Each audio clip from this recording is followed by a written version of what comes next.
For those of you who are joining us for the first time, MHRN is a 501c3 non-for-profit, nonpartisan organization that works to advance human rights in Montana. While we are headquartered in Helena, we also have staff in the Flathead Valley, and all of which is on Indigenous land.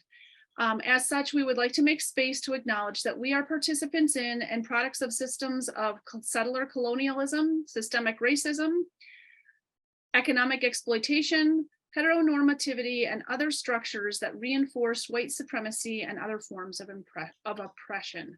We are working daily to counter these systems of oppression in ourselves and in Montana.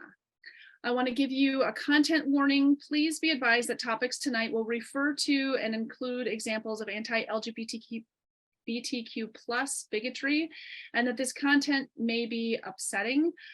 Please use exercise self-care and compassion as we dive into this news and the impacts on Montana. So like I said, I'm Sherilyn DeVries. I'm the communications manager for the Montana Human Rights Network, and I spent 6 years as a staff person for MHRN's affiliate, Love Lives Here in the Flathead, where I organized a number of community-led events and actions to help the Flathead Valley reject extremism, anti-Semitism, and discrimination. Now, if you see our social media and emails, that's what I do. Before I turn it over to Sean and let him introduce himself, I'm going to do just a couple of quick housekeeping things. We are, as you saw, we are recording this presentation, but we will turn off the recording during the Q&A so that people are free to ask questions, and you don't have to be afraid that that is going to be out there in the public. If you have questions, please use the Q&A feature. And you are free to put stuff in the chat. I just find that when I'm on Zooms, if there's a lot of talk going back and forth in the chat, that it can be really distracting to the rest of the presentation. So please limit that. But if you are having technical difficulties, please let us know right away. And if any folks are being disruptive or rude or kind of trying to take over the presentation, we will just boot you from the presentation. This is for us and for us to share information, and we need to hold that space respectfully. So from here, I am going to turn it over to my co-worker, Sean Rager. Hi everyone, as Sherilyn said, my name is Sean Rager. I am the Director of Equality at the Montana Human Rights Network, and I served as MHRN's staff person in the building during the legislative session. So how we're going to roll through most of the information that we have tonight, we'll go back to that outline slide.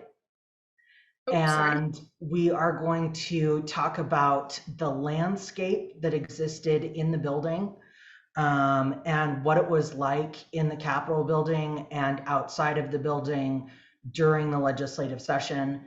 Then we're going to talk about some of the policy that we encountered in the building.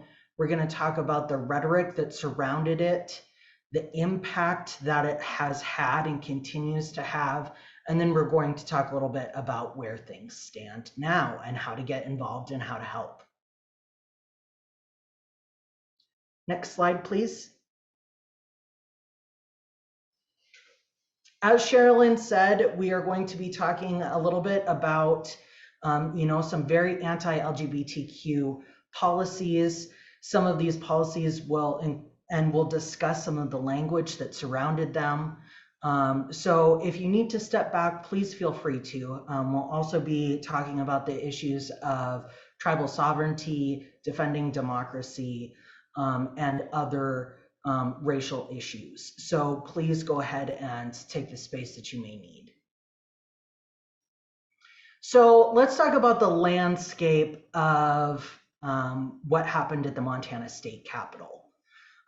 Most of us know that the state capitol and the legislature is made up of two different chambers. If we can go to the next slide, we can see that one of those chambers is the House, and in the House, the makeup of that in terms of Democrats and Republicans, we had go ahead. 100 total seats. Out of those 100 seats, 68 of them were held by Republicans and 32 of them were held by Democrats.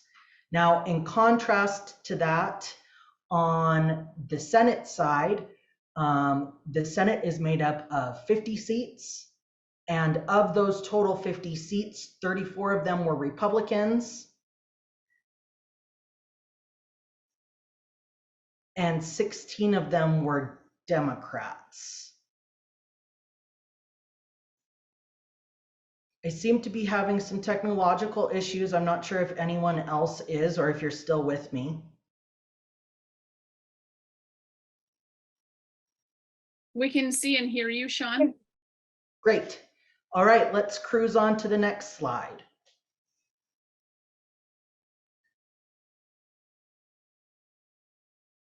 Yep, and the next one. So really what we knew going into this legislative session was that there were a lot of extremists that got elected into the legislature. And what we knew was that on the top of the priority list for the extremists were LGBTQ people and were LGBTQ issues. And one of their primary goals was to keep LGBTQ people out of Montana. And in addition to that, we know that they were also working to push back against the growing acceptance of LGBTQ folks as a whole. We also know that they were trying to turn LGBTQ rights into wedge issues and drive out conservative voters in support. I had a friend who said, you know, it seems like the trans community in particular is a football that everyone's looking to kick in one direction or another. And then the last thing that they were trying to do with these bills is just in general make queer people feel like shit. And what we really know is that all of this extremist agenda would come across through this slate of bills as a slate of hate. So oftentimes when we think about policy and how we're going to combat it, when we're thinking about these goals, we have to think about the three impacts of the policy. And that is the impact of the policy itself. So when we're thinking about, for example, a policy that would prevent trans youth from being able to access gender affirming care, the actual impact of the policy itself would be preventing individuals from accessing the care that they need. Now, that comes across in a number of different ways. That means some families are put in situations where they have to decide if they're going to try and stay in the state of Montana or if they go and move to a different state to be able to seek that care for a young person. It also means things like having to make tough decisions between supporting what their young adult or teenage child may need, as opposed to being close to family. So that's the impact of the policy itself. Next, we have the impact of the rhetoric. And when I'm talking about the impact of the rhetoric, what I'm talking about is a number of different side effects that happen from the policy and all of the conversation that happens around the policy. So that may be things like physicians who become concerned about whether or not it's safe for them to prescribe various life-saving and gender-affirming care. It may include individuals who make decisions that although they would like to be supportive, it's not the type of care that they will continue to provide even to some adults. It may involve parents who don't yet know that they have youth or young adults in their life who identify as trans, responding more negatively to if their kid or if their young adult comes out to them as trans. But then it also includes things like increases in discrimination against LGBTQ community members as a whole, and particularly the trans, non-binary, and two-spirit community. And then finally, the third impact that we consider when we're working on strategy and working to defeat extremism is the internalized impact on community members. Now, that's everything from perceived safety to actual safety of trans, non-binary, and two-spirit folks in the state of Montana. And oftentimes, when we're talking about the internalized impact, these bills don't just affect the community that they're targeted at, although they do have a particularly devastating effect oftentimes on that community. It also has an impact on other minority communities, BIPOC individuals, people who are living with disabilities, and all sorts of different Montanans across the state. So really, when we're thinking about how to counter these impacts, we have to counter them each individually and on their own and in very important ways. So this brings us to our next slide, which is how we counter these impacts of policy.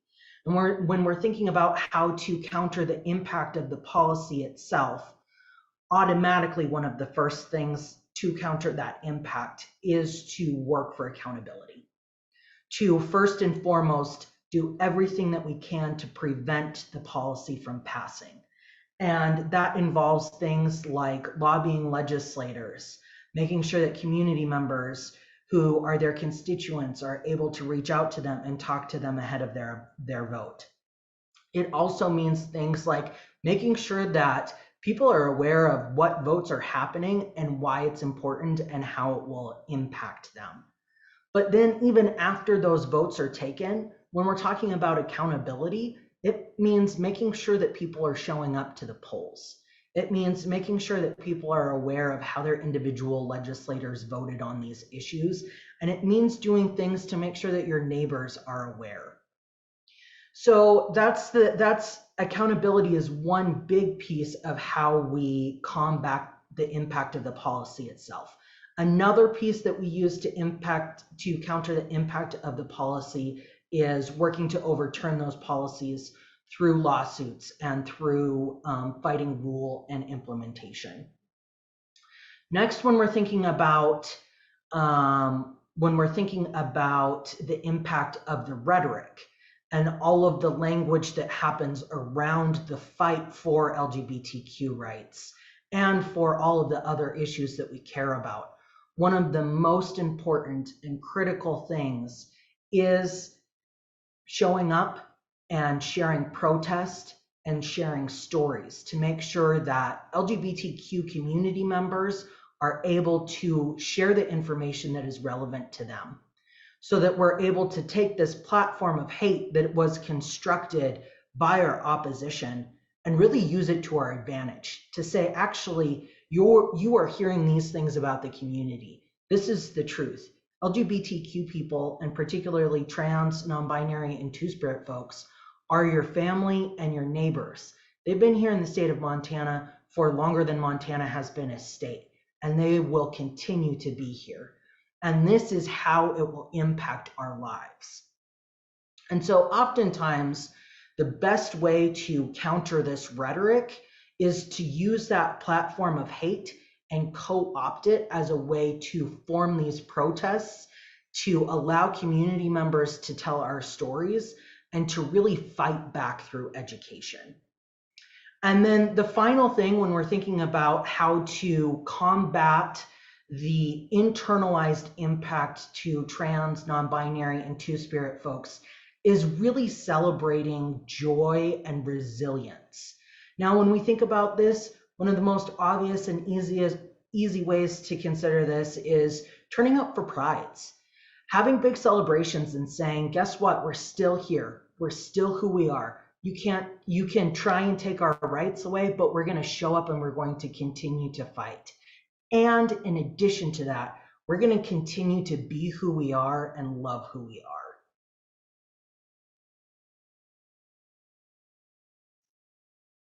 So let's talk about some of the bills themselves. We will start with the LGBTQ bills specifically. And then from there, I'm going to turn it over to Sherilyn, who will talk about tribal sovereignty, Indigenous sovereignty, defending democracy, and abortion care and access. So let's dive into LGBTQ rights.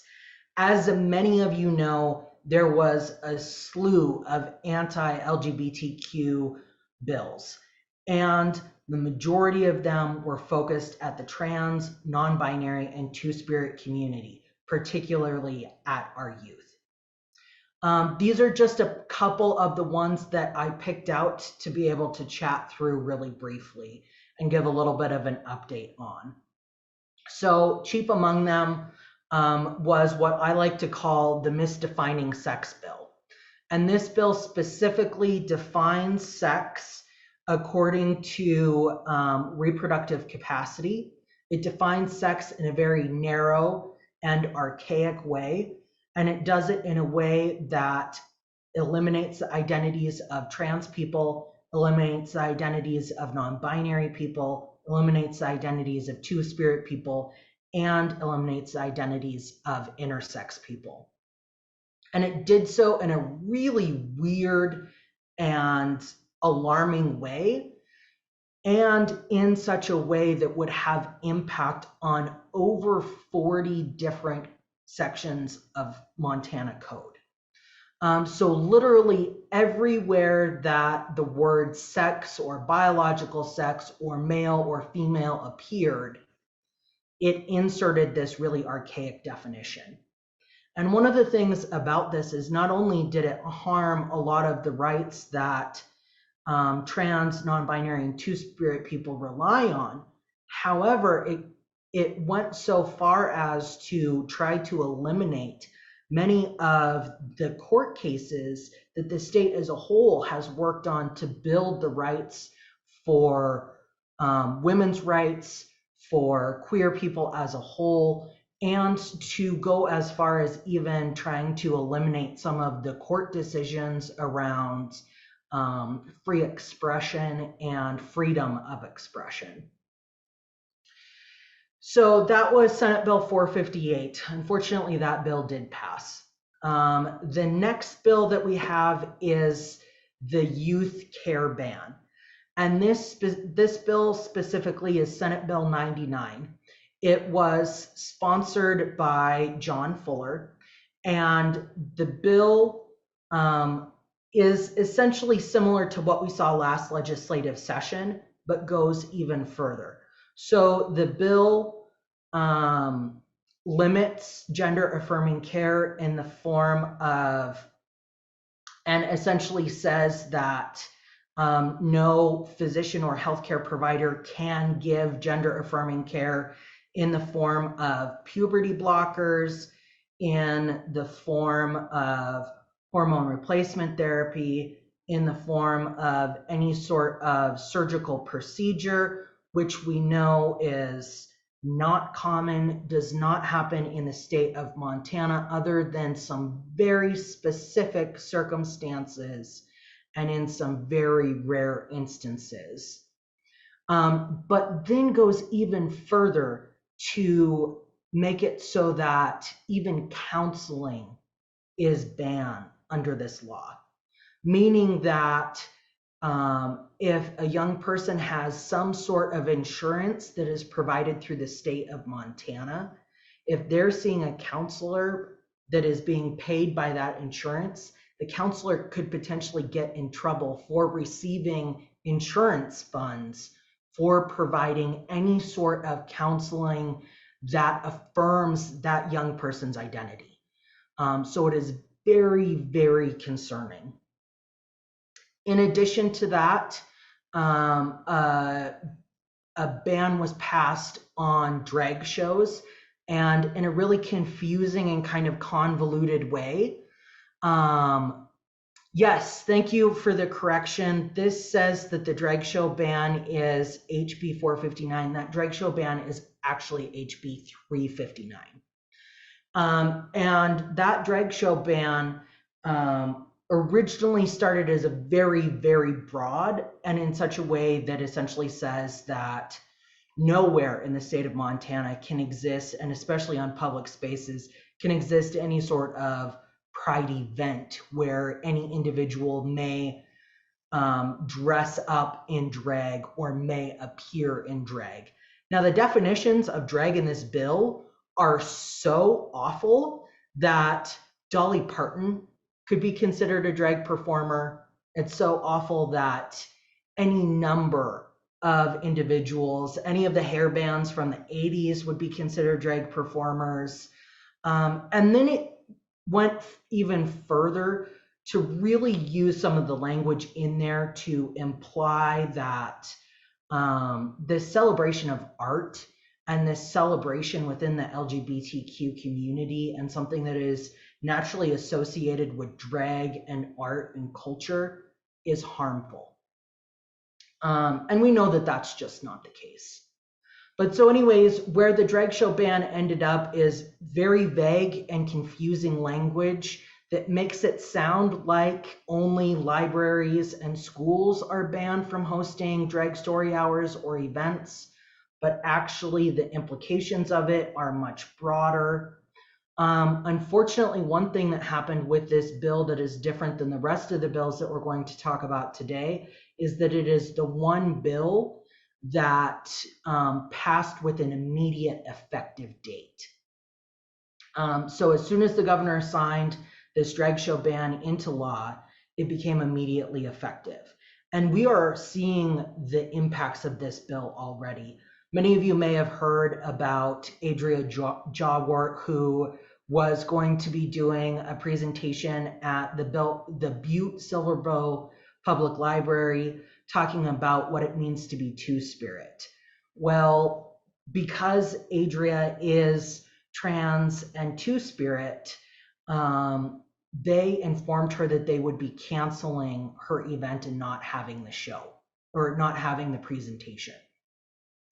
And again, this is actually an impact of not the bill itself, because under the bill itself, this would still be allowed. However, it's an impact of the rhetoric because of the confusion around what the language actually means, because of the overbroad and harmful definitions within the bill. The Butte Silverbow Library made this decision, and it's very concerning. And actually what we know is that there is a lawsuit in the process right now as a result of that decision. Another bill that passed is what I like to call the Dead Naming and Misgendering Students Bill, which is HB 361. And this bill essentially said that if any student uses a previous name for any other student or uses the improper pronouns for any other student, as long as they're trans, then it is not considered discrimination and it is okay. Now, we were able to squeeze in a little bit of language into that bill to make it so that it says, unless it rises to the level of bullying. But what we know is that anytime there is intentional dead naming and misgendering students, it is inherently bullying and it is extremely harmful. And what this essentially does is, it gives open interpretation for different school districts to try and say how they think that this rule should be implemented. And what it means is that a really good school district may be a little bit nervous in how they address dead naming or misgendering of a student, but they may still try to address it. And a really bad school district will use it as an excuse to not address it at all. And the majority of school districts won't know how to address it.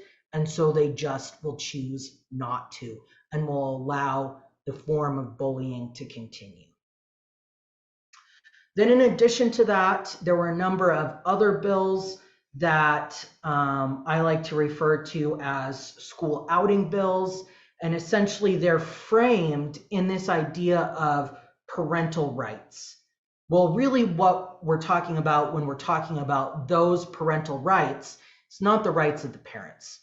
Really what we're talking about is the parents requiring the schools and the government to provide this overreach and provide insight and private information into the lives of their youth and young adult children.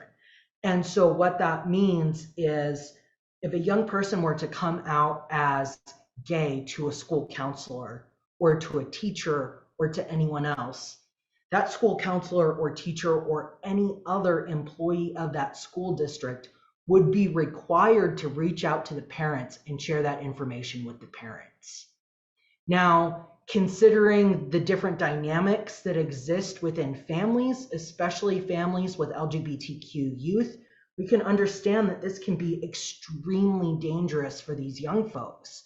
And essentially, it takes school, which for some LGBTQ folks can be their only safe haven, and turns it into a very treacherous place to navigate, where they have to hold something that is information that they want to keep private even more secretive and prevent them from being able to get even more support. Another thing that some of these bills do is specifically carve out exceptions. So for example, some of these bills specifically say that that teachers may not use a student's name that is different than their legal name or their pronouns as assigned at birth, according to their sex assigned at birth, unless they have parental permission. However, even if they have signed parental permission, and even if they have strong recommendations from the parents, and the parents have asked and instructed the school to use a different name and a different pronoun, the school can choose not to follow that recommendation. So really what it is an invasion of privacy for young folks in the state of Montana that provides very private information to parents in a way that can be extremely dangerous under the guise of calling it parental rights, when really they are only protecting the rights of the parents that they agree with in a way that infringes on the personal information and safety of the young folks. So that all is some pretty rough news with where we're at with all of these bills.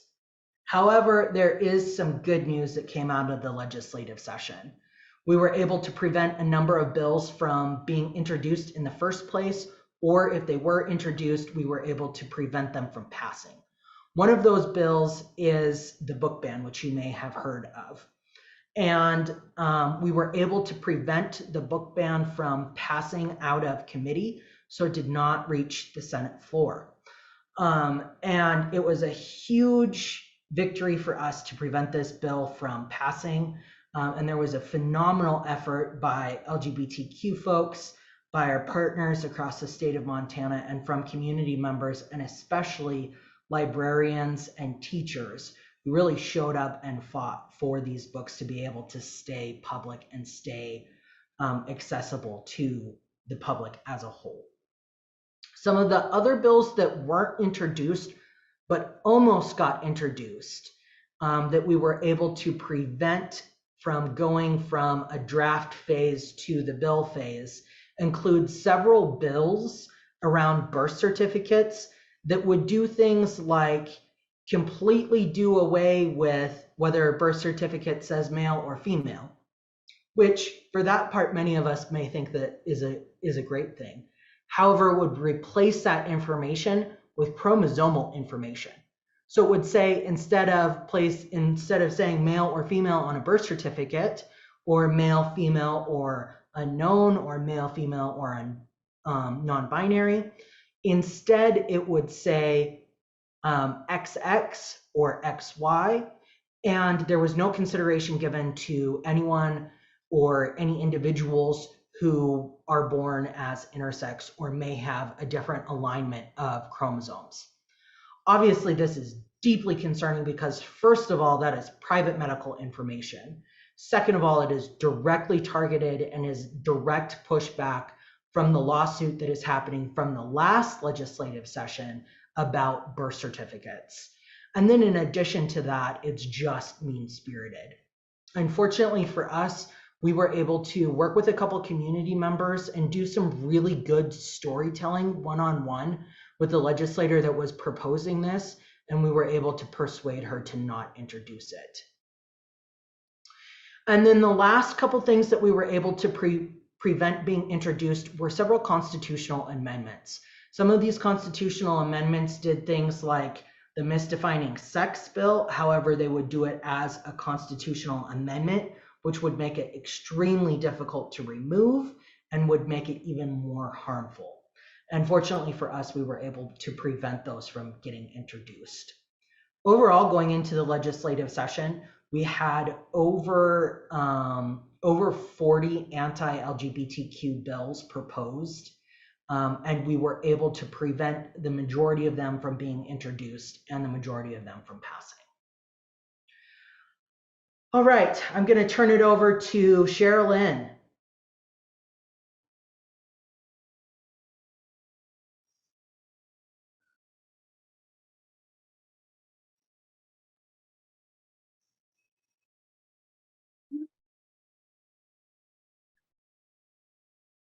Oops.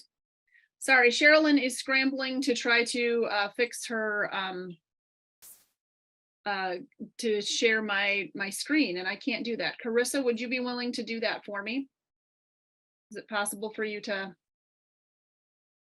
put me back on video? The settings for some reason are not letting, oh wait, hang on.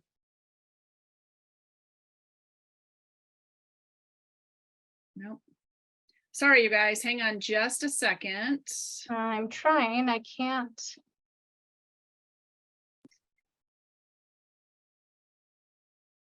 Figure out why. Yeah, suddenly it disappeared on me and I'm trying to.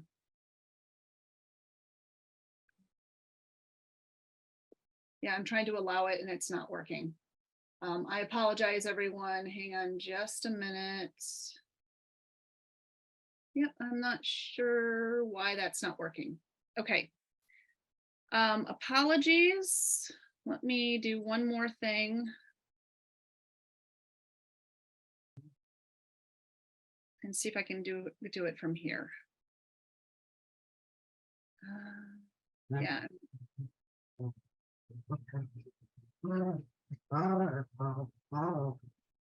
Okay, I'm not sure why that's not working. Sorry, folks. So anyway, I am going to, whoops. Very strange. Okay, my apologies. We're going to go ahead. I think can you all see the, oh, hang on just a minute. You need to screen share again, yep. Yep. So I'm going to share screen. Thank you for your patience, everyone. I'm very sorry. Oops, and we're going to try one more time.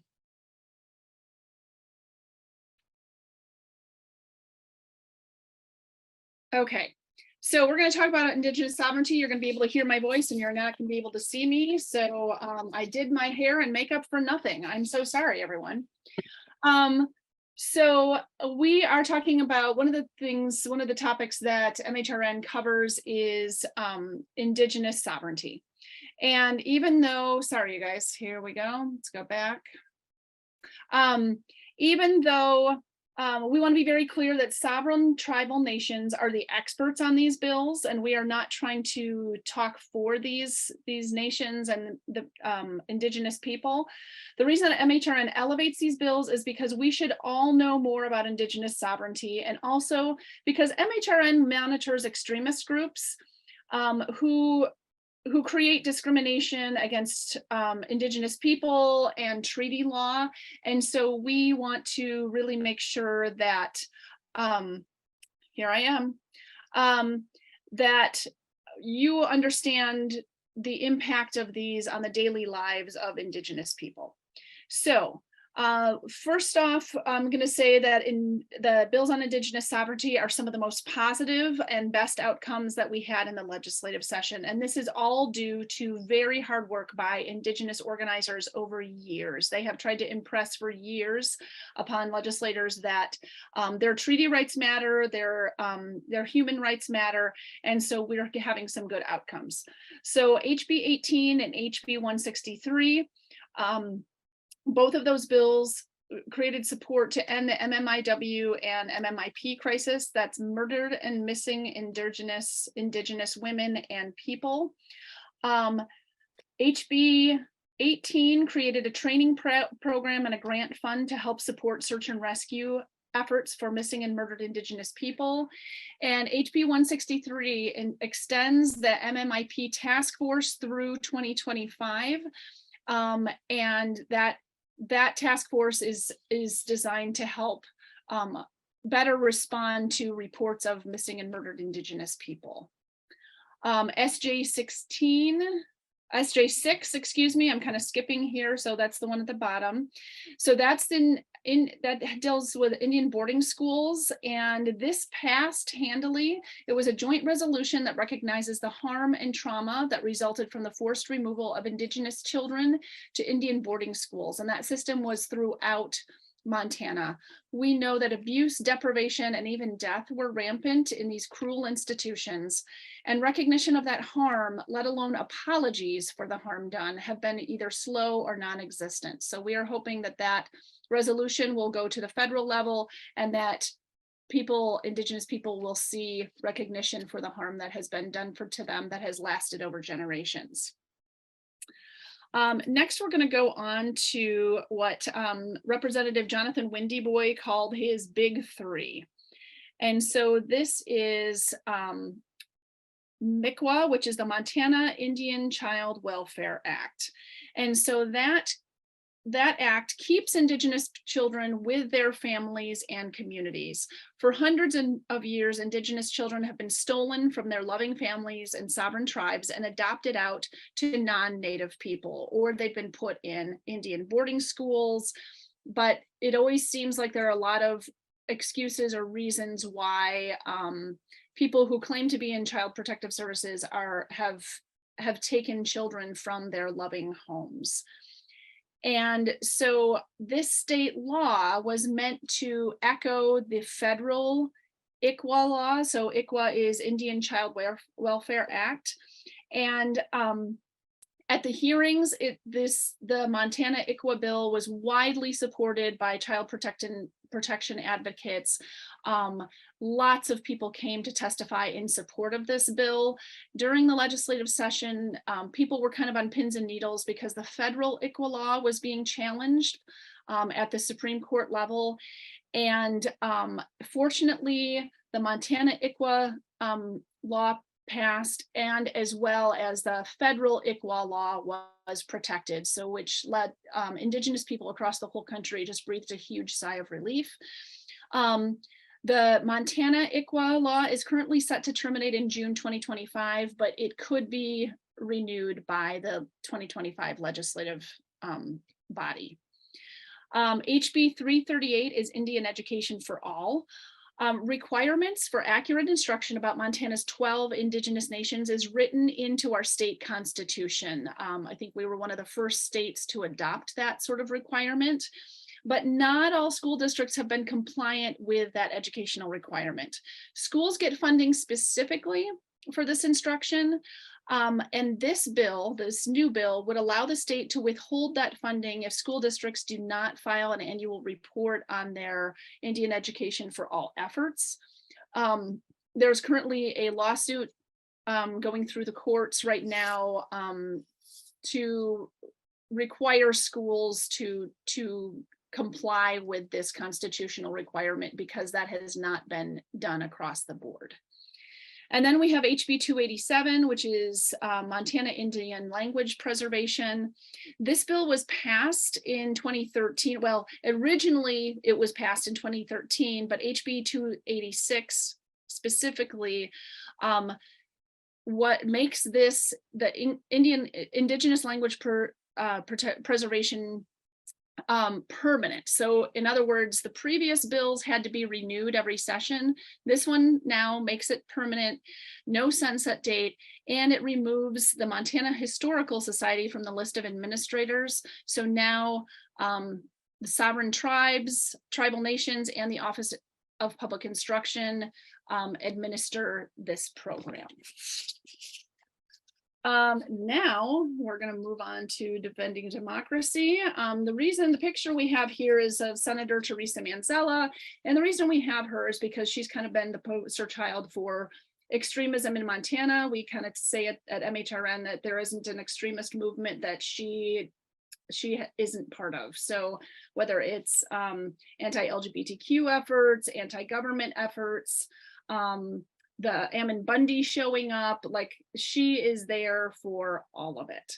So Teresa Manzella, Senator Manzella, introduced a constitutional amendment, SB 272, that protected county supremacy. And HB 604 also kind of did similar things. It wasn't a constitutional amendment. For those of you who have watched MHRN's webinars before, constitutional sheriff bill, the constitutional sheriff ideology and county supremacy, that's kind of the same concept. And what that is that comes from the militia movement, and they elevate the county sheriff to the highest law of the land. They kind of try to, not kidding, they try to say that the federal government has no legitimacy, and actually the highest law authority in the land is the county sheriffs. It sounds bizarre, but that's actually what they were pushing for. Fortunately, both of these bills were defeated. What was also defeated is an amendment that would have allowed the governor to appoint Montana Supreme Court justices. So not only would that have removed Montana citizens' rights to vote for and elect their Supreme Court justices, but it would have created it would have made the Montana Supreme Court highly partisan, and they're working on that very heavily. But fortunately, that was defeated as well. There were other bills that came through and were defeated, and so we were kind of relieved. This is another bright spot in the legislative session. What was not a bright spot in the legislative session was abortion care rights. There were so many bills attempting to ban abortion from different angles and perspectives in the session. But we want to remind you all, like, those defeats were hard, but please remember that the Montana Supreme Court has repeatedly affirmed that the right to abortion care is protected by the Montana state constitution under the privacy clause. So I know you're all muted, but I'm going to have you all say this with me. Okay, we're all going to say it together a minute. Abortion care is legal in Montana. Okay, even though you're muted, say it with me. Abortion care is legal in Montana. We want to make sure that we keep telling our friends and neighbors that and affirming that, because even though a lot of these bills will get overturned in court, the people who are trying to ban abortion care are trying to create a narrative, that that abortion is legal. They're trying to confuse people and mislead people, and that's just not the case. So here we go. Let's kind of go over just a few of these. We're not going to go through all of the abortion care bills. And just as an aside, the reason that MHRN talks about abortion care bills is that the intersection with healthcare, with LGBTQ issues, and with other basic human rights is just huge. So there are other organizations that are the leading experts on abortion care rights in Montana, but we are amplifying that because of our commitment to human rights for every Montanan. So HB 544 and HB 862 both tried to attack abortion care that was provided by public funds. You know, in Montana that we had a huge Medicaid expansion in order to provide affordable health care for many Montanans who were falling through the cracks. And so both of those bills tried to block Medicaid funds from being used for abortion care. Fortunately, those two bills were blocked by the courts. HB 721 would have removed the access to safe, reliable abortion care later in pregnancy. I think a lot of us know that not every pregnancy goes according to plan or to textbook. Sometimes there are pregnancy emergencies, or there are medical problems that make a fetus incompatible with life. And this HB 721 used very graphic language and misleading information to try to ban that type of abortion care. Fortunately, a restraining order was placed on it, and so that was also neutralized. There will be court cases. Again, they're neutralized now. Court cases will continue, but we're just giving you the update at the moment. HB 575 would have required an ultrasound for every single abortion. Oh my gosh, I'm sorry, you guys.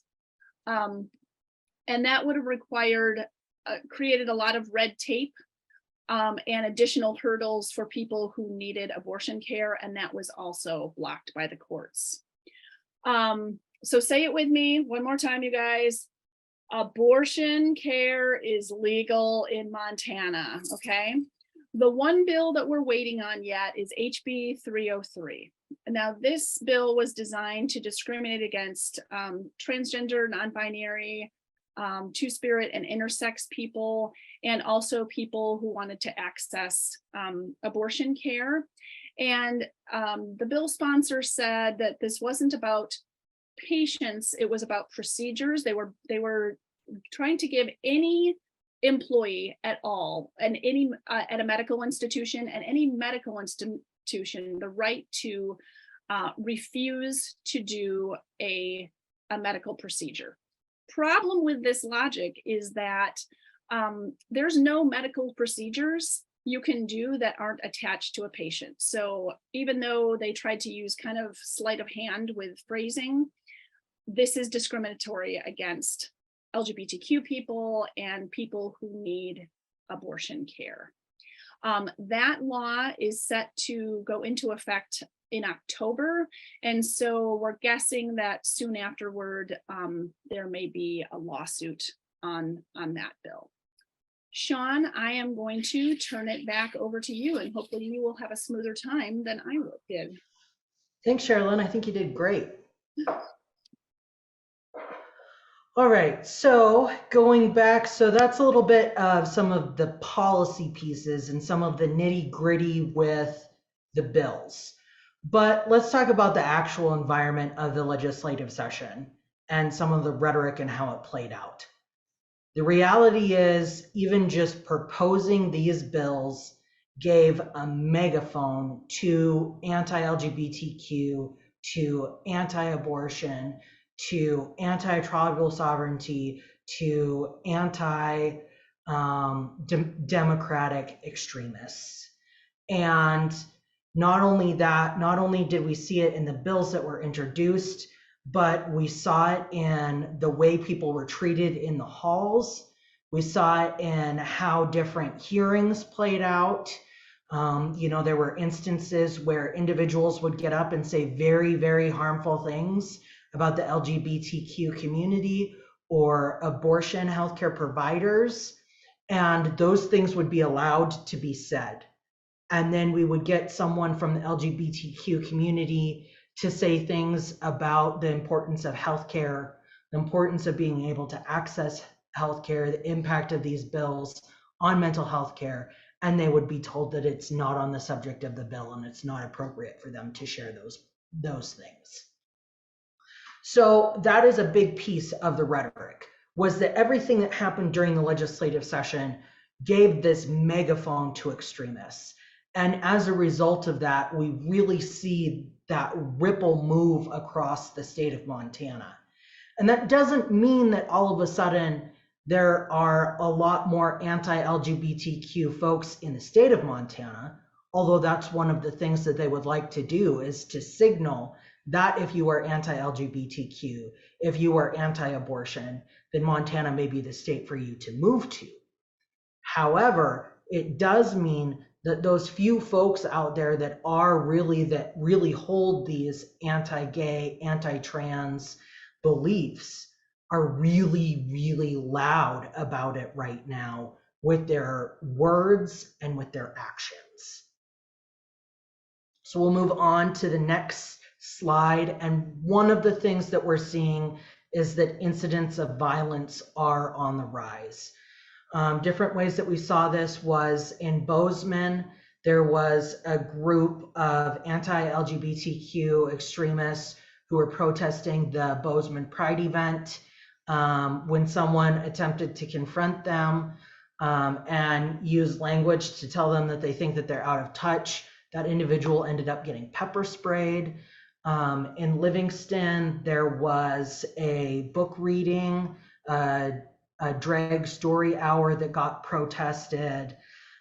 We've seen threats to Representative Zephyr and a number of trans, non-binary, and two-spirit folks that showed up during the legislative session, and we've seen increased reports of discrimination against the LGBTQ community as a whole.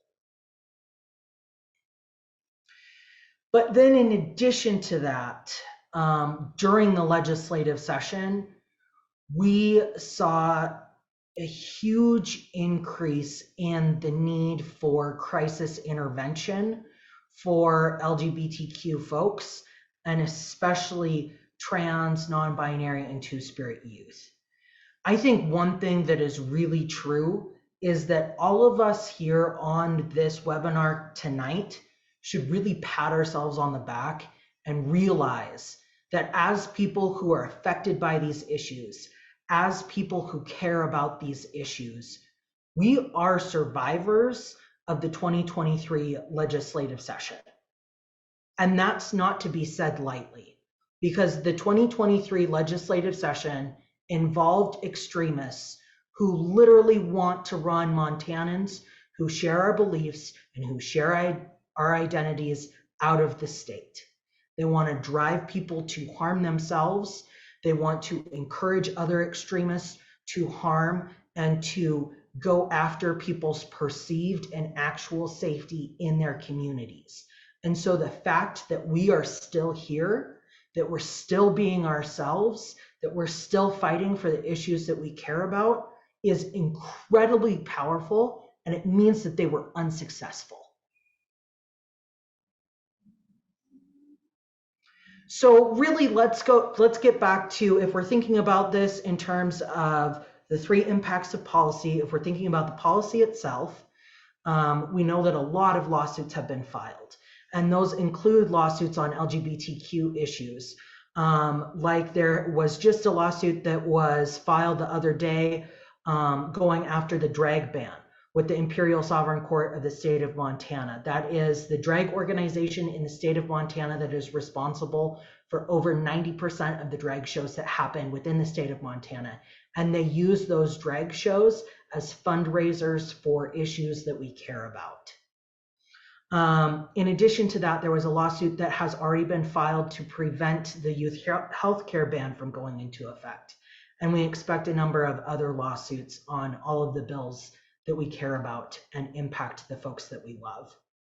So going back to this piece of countering the policy, right now it is incredibly important, now that people are starting to come out of this legislative news fatigue, to continue to talk about the bad bills that were passed in the state. And not just that legislators in the state of Montana went after a vulnerable community to pass all these harmful bills, but they didn't address any of the true needs of people who are living in the state of Montana. They didn't address anything about the housing crisis. Instead, they spent several days trying to figure out how to kick out someone who was duly elected. So just as important as it is to do those things, we have to continue to talk about what happened during the legislative session. And we have to talk about the fact that these local races are incredibly important, and the votes that are happening on the local level are incredibly important. Let's go ahead and go to the next slide. One of the things that we know is that in the state of Montana, 1 in 4 LGBTQ individuals have reported that they are either attempting to leave the state, are in the process of leaving the state, or are planning to leave the state as a result of the legislative session, the harmful bills that were passed, and all of the rhetoric that surrounds that. Now, it is really important to know that when we're thinking about community care and when we're thinking about how to support individuals, one of the best frames that we have to think about this balance is what I like to call the stage and the shield. Sometimes as an organization and allies, it's our responsibility to create a stage for individuals to amplify their voices, for impacted community members to say, this is who I am, this is my story, I'm not going anywhere. And sometimes it's our job to be a shield to protect people from that and to be able to say, you don't have to fight this fight right now. You can prioritize what is best for you and for your community and for your family. And oftentimes we don't say it enough, but if you are a member of the LGBTQ community, self-care is community care. When you take care of yourself and you're taking care of your needs, you're taking care of your community and the needs of the community. We'll go to the next slide. One thing that has to be said is the incredible turnout of trans, non-binary, and two-spirit folks during the legislative session. These folks stood up, they said, this is who I am, I'm not going anywhere, and we won't back down.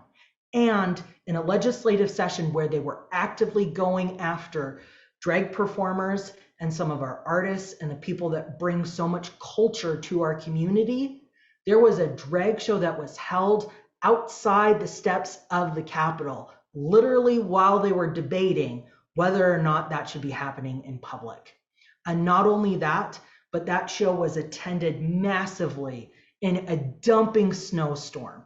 And one of the things that we heard, we had a number of staff folks who came up to us, people who aren't allowed to take positions on bills or show any sort of partisanship, who said, you know, this was truly amazing. It made us feel joyful. It was really impactful. It was great to see the community speaking out. And what we know is not only is the community speaking out in that way, but more than ever, people are showing up to share their joy in the form of pride events. And what we know is that more people are turning out for prides, that there are more pride events than ever across the state, that there are higher attendances than ever, that there's more interests from businesses from getting involved, and that there's increased national cover on LGBTQ issues. In fact, I just got back from Lincoln County Pride, which happened in Libby, Montana, and it was delightful. There was a great turnout and there was so much joy that was shared. In addition to that, some of the community care that we have been providing include decompression sessions, celebrations, and community building events. One such community building event that we're working on planning right now is the Montana Gender Alliance Campout. And that campout is open to any trans, non-binary, or two-spirit individual to attend at no cost. So let's talk real quick about some of the long-term impacts and how to get involved. What we know is that there is going to be millions of dollars in litigation spent. It will be very difficult and will take a lot of time and money to get all of these bills overturned. For some of the bills, we won't be able to legally challenge them until they've actually been implemented and we understand how they are going to be implemented. Even after the court overturns the bills, it will take years to get the actual language of the bills off of the books. What we know is that there's been a huge threat to the judicial system. Oftentimes they pass these extremist bills knowing that the court is going to overturn them so that they can paint the court as being liberal.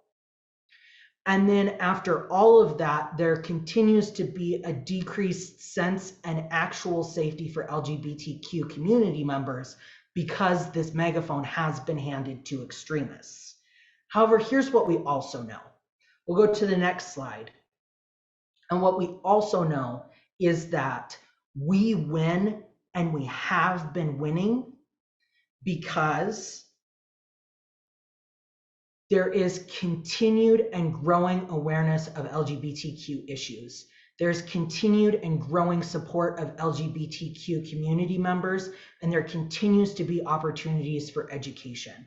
And like I said, every LGBTQ person in this state, every person who cares about abortion access, who cares about reproductive freedom, is a survivor of the 2023 legislative session, and we continue to fight. If you're interested in joining us in that continued fight, one of the best ways to do that is to support our work, to celebrate joy and resilience with us. And that means taking time to appreciate the affirming things that happen in our state. The fact that trans, non-binary, and two-spirit people continue to exist, grow, and thrive in the state of Montana, and that affirming events continue to happen in community members' lives. So real quick, going back to the 3 impacts of policy, we know that lawsuits are happening right now. We know that we're working to hold elected officials accountable, and we need your help to continue to do that. In addition to that, we need you to show up. We need you to continue to share your stories as you feel safe, as you feel comfortable. We need you to provide a stage for community members, if you're an ally, to be able to share their stories in positive and affirming ways. And then finally, we need to all take a breath, recognize that we have been through something traumatic, and that we are in a place of being able to celebrate who we are and be able to celebrate that we have survived, and that we continue to be here, and that we continue to thrive in the state of Montana. So as I mentioned, if you're interested in helping us out in any of these ways specifically, one great and very helpful way that you can do that is donate to continue to help and support our work. Another way that you can do that is to sign up for our action alerts and stay engaged. And then the last thing that you can do is you can join us at Montana State Pride, which will be the first week in August, and we will be hosting events on both Friday and Saturday. Sherilyn, I'll turn it back to you. All right, so this QR code here is where you can use this to sign up for our emails and our action alerts. Sorry, let me hold that up for just one more minute. Sorry, you guys, about all the slide flipping. I have a very sensitive mouse, and it's driving me a little crazy. Sorry. Anyway, so you can use this QR code and sign up for our emails. This next one, this QR code, you can click and it'll take you right to our donation page. So just hold your phone up and take a picture, and boom, it'll take you right to the donation page. So that is our presentation. Thank you all. Lots of information in 1 hour for you. We tried to give you as much as we could without overwhelming you. And right now we are going to open it up for any questions. So if you have any questions, please go ahead and drop that into the Q&A.